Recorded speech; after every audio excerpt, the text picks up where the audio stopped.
झारखंड मुक्ति मोर्चा के केंद्रीय महासचिव और पार्टी के वरिष्ठ नेता सुप्रियो भट्टाचार्य ने अलग अलग मुद्दों पर भाजपा पर जमकर हमला बोला।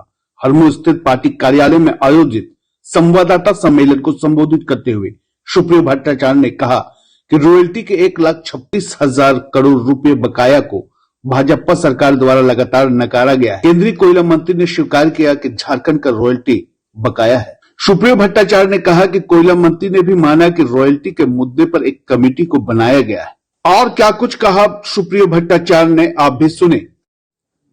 बुरी तरह वो चोटिल हुए थे और उसके बाद 23 में उनका भुवनेश्वर में इलाज के लिए उनको भेजा गया था भाजपा नेतृत्व के द्वारा। लेकिन आज पहली बार मालूम चला कि राज्यपाल रहते हुए भी जो संवैधानिक एक पद है वो भाजपा के ही कार्यकर्ता के रूप में काम किया। ये भाजपा के मन से ही बोला गया। अब ये मामला केंद्र सरकार के पास भी है, भारत सरकार के जो हमारे राष्ट्रपति हैं जिनके हाथों से ये नियुक्ति होती है, अब वो भाजपा कार्यकर्ताओं को संविधान की रक्षा के लिए राज्यों में भेजे, संवैधानिक प्रमुख बनाए, तो ये बड़ा चिंता का विषय है। दूसरा विषय है कि आज का जो समारोह हुआ, आज भाजपा के पास में 5 पूर्व मुख्यमंत्री, जिसमें 4 पूर्व मुख्यमंत्री कोल्हान प्रमंडल से हैं, जिसमें रघुवर दास भी शामिल है। लेकिन आज के समारोह में कोल्हान के और जो 3 पूर्व मुख्यमंत्री वो नहीं आए। क्यों नहीं आए, ये उनकी पार्टी ही बता पाएगी। और जो एक और पूर्व मुख्यमंत्री थे जो छोटनागपुर प्रमंडल से आते, उनका भी जो चेहरा था जब वो प्रदेश के चूंकि अध्यक्ष भी हैं, बड़ा नकारात्मक रूप से दिख रहा था। कहीं से भी वो उत्साहित नहीं थे। और उत्साहित नहीं होने का कारण भी यही था कि उनके कार्यकारी अध्यक्ष जो उन्हीं के गृह जिला के, उन्होंने अपने संबोधन में राहु केतु कहा। अब ये राहु केतु कौन है, आज मंच पे दिख गया। तो उन्होंने कहा कि भाई ग्रहण भी लग गया है हमारे पार्टी को, राहु केतु ने घेर लिया है। तो बाकी जो 3 ग्रह थे वो तो 3 ग्रह अलग हो गए। अब राहु केतु आज मंच पर दिखे। और बाद में जो संबोधन हुआ, संबोधन के पश्चात भी जब आप सब उनसे बात किए, अपने संबोधन में उन्होंने कहा कि भाई मैं तो 5 महीने चुपचाप बैठा रहूंगा। और 2 से हम लोग चले थे संसद में, आज हम तीसरी बार सरकार बनाए, अच्छी बात है। लेकिन आपको याद होगा कि यही रघुवर जी जब प्रदेश अध्यक्ष थे तो भारतीय जनता पार्टी का सबसे दुर्दिन आया था, जब उनकी संख्या विधानसभा में 18 रह गई। तो कितना आगे बढ़ेंगे ये तो भविष्य में बताएगा, लेकिन 5 महीने वो कुछ करेंगे नहीं। वो बोल रहे हैं कि 5 महीने हम सरकार को देखेंगे और हम सरकार के साथ टकराहट भी नहीं चाहते, हम उनका सहयोग करना चाहते, इसका हम लोग भी स्वागत करते हैं।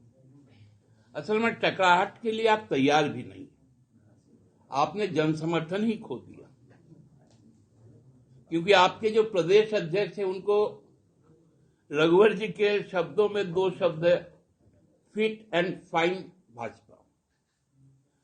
और बाबूलाल जी के मुंह में एक शब्द बार बार गूंजता है, वो है हनीमून। ये हनीमून शब्द से बाबूलाल जी को बहुत प्यार है।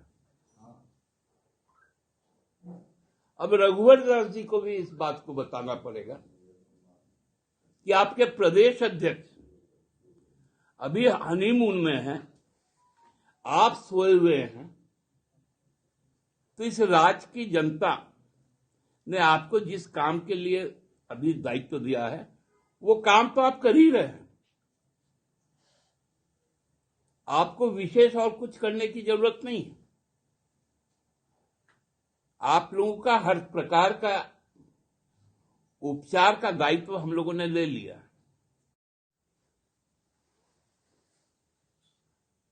एक बात उन्होंने और कहा कि इस बार जो सूर्य जो उत्तरायण होगा वो कुंभ के साथ होगा, महाकुंभ के साथ होगा। ये हर 4 साल में होता है, वो कोई विशेष साल नहीं है। विशेष 2025 आपको पूरी तरह से झारखंड के लोग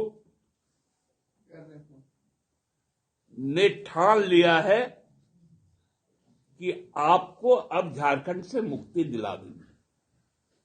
आपको अब राजनीतिक मोक्ष प्राप्त के लिए आप तैयार हैं। बहुत बहुत धन्यवाद। देखिए, इंडिया गठबंधन का जो वजूद है वो भारतीय जनता पार्टी के खिलाफ संसदीय चुनाव के लिए ही उसका अपना विशेष दायित्व था। विधानसभा के चुनाव की अपनी परिस्थितियां होती हैं।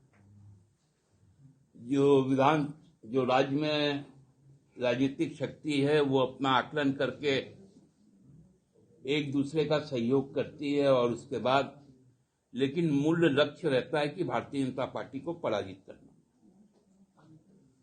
तो इसी लक्ष्य के साथ में ही फिर अभी दिल्ली का भी चुनाव होने जा रहा है। हमने देखा कि पंजाब में भी चुनाव हुआ था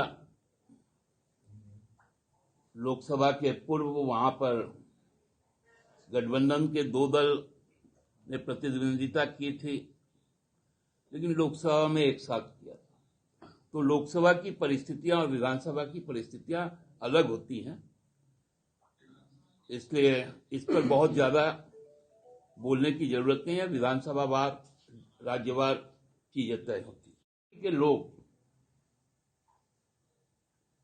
बार बार कहते थे कि जब हम कहते थे कि 1,36,000 करोड़ रुपए हमें चाहिए, वो सब नकारते रहते थे। हमने जब डॉक्यूमेंट्री एविडेंस दिया तब भी इनके सांसदगण नकारते रहे।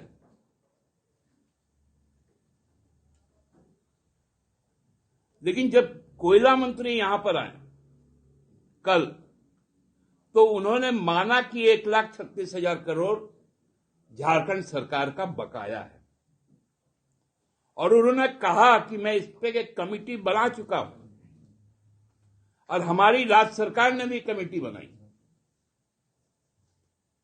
भू एवं राजस्व विभाग। अब है कि वो पैसा हमें कब आएगा, ये भी आज बताने की जरूरत है। आज बहुत बड़े स्तर पर उन्होंने कहा कि मैं सीसीएल का सुपर स्पेशलिटी हॉस्पिटल बना रहा। आप ये हम पे एहसान नहीं कर रहे, जमीन भी हमसे ही लिया और आप हॉस्पिटल बना रहे हैं सीएसआर के पैसे से, जो आपके संवैधानिक दायित्व है कॉर्पोरेट सोशल रिस्पॉन्सिबिलिटी के तहत, क्योंकि आप हमको विस्थापित करते हैं, आप हमको जमीन से उजाड़ते हैं, आपके कारण हमें दमा की बीमारी होती है, पेट की कई तरह की बीमारी होती है आपके प्रदूषण से। तो कोई ये सेवा भाव से आप नहीं कर रहे। जो आपका फर्ज है उसी को आप निभा रहे। रघुवर जी ने भी कहा, पूर्व रक्षा राज्य मंत्री संजय चौधरी जी, संजय चौधरी साहब बोल रहे थे कि हमने, नहीं चौधरी कहा था मुझे लगता है, नहीं पूर्व रक्षा राज्य मंत्री संजय चौधरी। अब ये बड़ा अजीब लगा कि उसके पहले जो भौकाल कर रहा था कि हमने हॉस्पिटल आज आधारशिला रख दिया, उनका नाम ही भूल गए। वो कब हट गए रक्षा राज्य मंत्री से, हम लोग को तो समझ में ही नहीं आया। तो मैं इस बात का इसलिए उल्लेख कर रहा हूं कि मनस्थिति को समझना पड़ेगा कि आज भारतीय जनता पार्टी कितनी डरी, सहमी, पराजित और हतोत्साहित।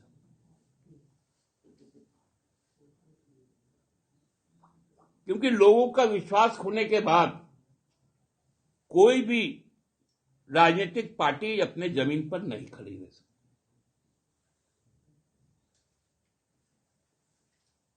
आज सुप्रीम कोर्ट तक को बताना पड़ता है कि भाजपा अपना विधायक दल का नेता खोज ले। ये मैंने नहीं कहा, भारत की उच्चतम अदालत ने कहा कि झारखंड में भाजपा को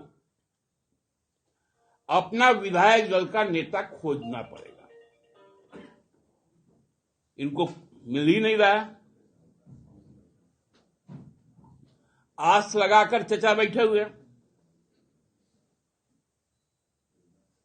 मेरे विधायक आदरणीय सीपी सिंह जी,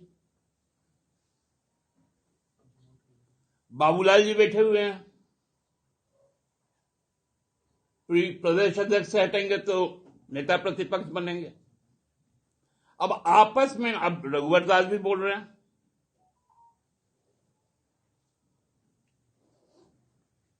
तो ये स्थिति भारतीय जनता पार्टी की कुल स्थिति का आकलन